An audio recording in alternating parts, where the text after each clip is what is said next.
let's start with the positive on this. I was happy to see that the government did recognize that Via needed to revamp its fleet of passenger cars and locomotives. I think they've been asking that for a number of years now, and I'm glad to see that part get addressed. So I'm thankful for the government of that. Where I'm thinking it's lacking was only $8 million to study the dedicated relief line, the Ottawa to Toronto relief line. And as we're seeing now, freight gets priority, so there's often bottlenecks, reducing the trip time or increasing the trip time, right, where people who take the train want to reduce train time. So we're seeing already in Peterborough and Kawartha Lakes and right across North Durham in this area, we're seeing the population growth coming.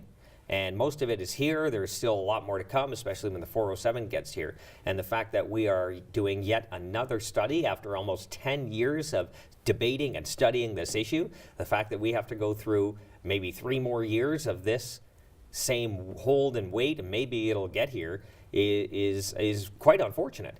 We have students that go to Trent University or Fleming College that want to get to their homes, and a lot of them don't have a car. And one way to, if we don't want them to get a car, you have to have an option, and that is reliable public transit. So if we had the dedicated line, you'd see speeds of up to about 177 kilometers an hour, reducing trip times by 25%, getting people into the GTA. And let's face it, there's a lot of people in Peterborough and Kawartha Lakes and North Durham that go into Toronto every day. And if there is not a reliable service for them to use, they will continue to use their cars. And we're not building more lanes on many of these highways, so we need to come up with an alternative. And until we do, there is no real viable option for students, for commuters, for people who want to go into Toronto to see a baseball game or a show.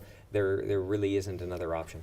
What do you see as being the holdup? Where do you think that the government is seeing the risks, or those pieces that are making them hold back on that decision? Well, that's a good question. Via has said they have done the studies. Independent studies have been done to show there is a business case for it. I have no doubt and since those studies have been done, the population has gotten larger in this area. I have no doubt the ridership will be there for this service.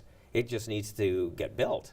And until we keep studying and pushing it off, we will continue to have more cars on the road and more people looking for alternatives.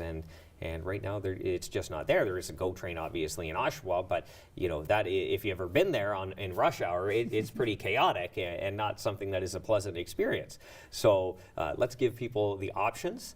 Let's get the shovels in the ground and move forward with this project. The other concern we have as the official opposition is that the Ontario government is more focusing on a Toronto to Windsor line, yes, rather than the other direction. Right. So that is quite concerning to us as well.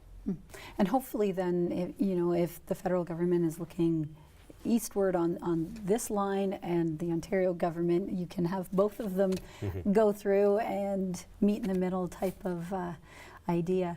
For people that are not sure if the train is the right thing, or a passenger train or increased freight train, just a quick, what do you see as the benefits of simply having those tracks be at greater speeds, have more opportunity, that sort of thing? Yeah, absolutely. And reducing, if you have the relief line, you reduce traffic on those freight lines as well. And some of those trains do move fairly slowly in certain areas because of the condition of the track, amongst other things.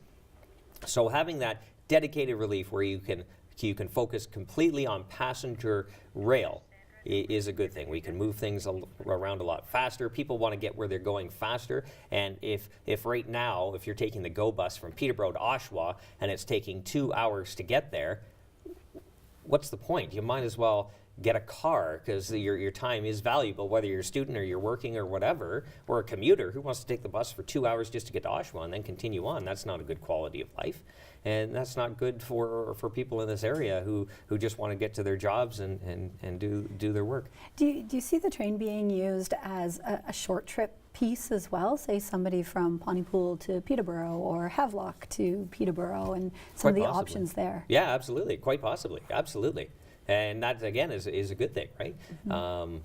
Getting more cars off the road, but giving people options. But the thing is, you have to have schedules that make sense.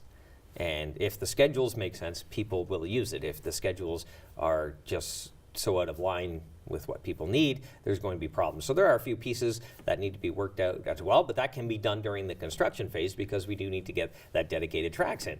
And that's why I'm so disappointed that there wasn't more movement on this. Like, is 10 years enough of looking and studying at this? I have yet they could be out there. I have yet to meet someone who is opposed to this these tracks coming through. Maybe they're out there, but everyone seems positive, and everyone knows that the business case is there. And those, like I said, those studies have been done before the population took a bit of a boost up. So I have no doubt the ridership is there for sure.